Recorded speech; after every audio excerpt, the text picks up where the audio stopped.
And when God pondereth the heart of people that are in your life, that are your so-called friends, right? He can only see their heart, right? He knows the way of their heart. He knows the way of their thoughts. He knows what they're thinking. He knows their spirits. But you don't see their heart, okay? You don't see their spirit. You don't see their thoughts. You don't know what they're thinking.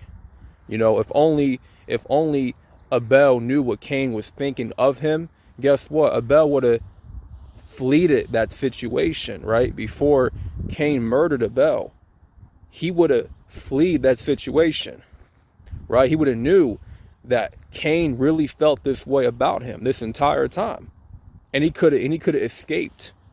He could have escaped from that situation, could have avoided dying. But because Abel did not know the true intentions of Cain, and think about this way: Cain and Abel, they were brothers, right? They weren't friends; they were brothers. So imagine what a friend is willing to do to you, right? If that's your brother, if your brother was willing to do that to you, was willing to betray you and stab you in the back, just imagine what a simple friend, is willing to do to you, right? Imagine what their true intentions are. And see, that's why you need to pray for discernment, because you're only going to know that way what their true intentions are, where they stand, right? See, you can only see the behavior that people show you. You can only see what they want to show you, right? And what they're showing you is not always accurate. It doesn't line up to how they truly feel about you and what their true personality is, right? And guess what? Their true personality, their true character is in their heart, right? Their true character is in their spirit. It's what they're thinking inside. That's the real them. That's the real them. See, what they're showing you right now, like, that's not the real them, right? And it may take you a while or a long time to really figure this out, to really know, what this person's true intentions are, right? Talking to them, asking them questions, you know, getting a feel for their energy. But listen, man, once you have that spirit in you, that Holy Spirit, it gets a lot easier to know who's the enemy in your life and who's the angel, who is really rocking with you and who is really not rocking with you, right? You'll know for sure, because who they are deep down inside, their true selves, will soon come to the light, right? Who they are in their heart, who they really are in their heart, their spirit and their thoughts, it's going to come to the light. All right? Because once you have the Holy Spirit inside you and you're able to read energy, right? Guess what? Their thoughts and what their heart is and what their spirit looks like, that's all going to be projected into their energy. And that energy that they are carrying inside of them will soon be projected to the physical, right? In which you will be able to see it. You will be able to see their energy. If you can read their energy, then you will soon be able to see their energy be put into motion, right? Hopefully this is making sense to y'all, because like I said, human beings are complicated, right? You have to allow the right ones into your life. It's hard to find the right type of friends in your life. It is, right? It's hard to find positive people. It's hard to really let people in your circle, right?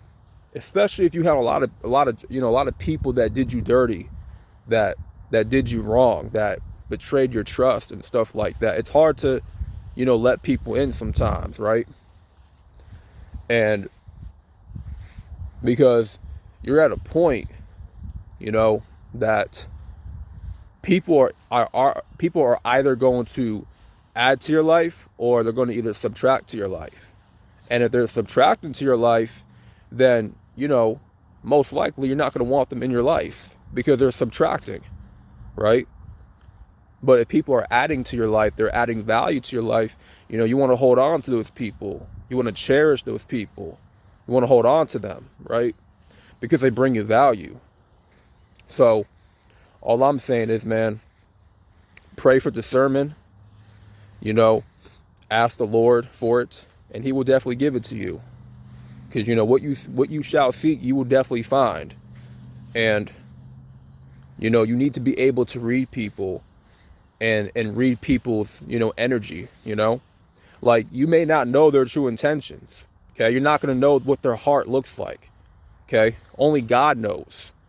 You only see the physical. You only see what they're showing you, right? But like I said, what they show you is not who they really are. It's not their true intentions, okay? But if you read their energy, right? You have that discernment to read their energy. Then you're able to read their spirit, right? You're able to read their heart and read their thoughts. I mean, not, you know what I mean. No, not exactly read their thoughts, but you'll know exactly what type of energy they're projecting, which is based off how they think, okay? Which is based off what their heart is like in their spirit, right? So I just want to give y'all this morning message. You know, I'm a little tired. You know, I've been working very hard lately, you know, working 2 jobs, you know, doing a side hustle, then, you know, doing this channel as well, building up this channel. So, you know, your boy's a little tired, but, you know, I'm still kicking it, you know, still thugging it out, you know, got to. But the Lord really called me to make this message for you guys and give y'all this edification. And hopefully this message give you a lot of clarification in terms of choosing people in your life, choosing friends, why friendships end, and, you know, why God just removes certain people from your life. You know, in all honesty, man, you know, it was just their time to leave your life, right? Because not everybody is going to last long in your life. Everybody has their expiration dates when it comes to your life, okay? And you would be egocentric to avoid that truth, okay? A lot of people just expect these friends to be their friend forever. You expect that everybody that you meet in your life is going to be part of your life forever. Like, you have to be egotistical to think that, you know? That's not the case. Because, you know, if God removes them from your life for a reason, you know, it was probably for the best. Because where you were going, they just couldn't come along with you, right? Where you were going, they weren't coming along with you. They weren't able to go the path that you're walking.